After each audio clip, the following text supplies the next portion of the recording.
Nakahanap din tayo kaso hindi siya stainless. Pwede na siguro yan. Wala tayong magagawa eh.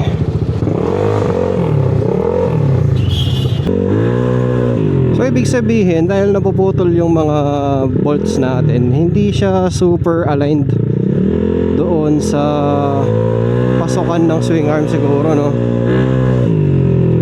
Punta muna tayo kina Mau. Sana wala siya masyadong ginagawa. Kung meron, yari. Next, para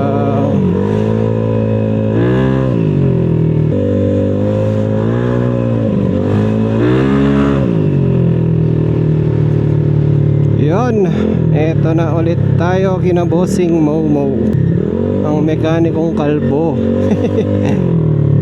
Ay, may ginagawa si Bap Bap.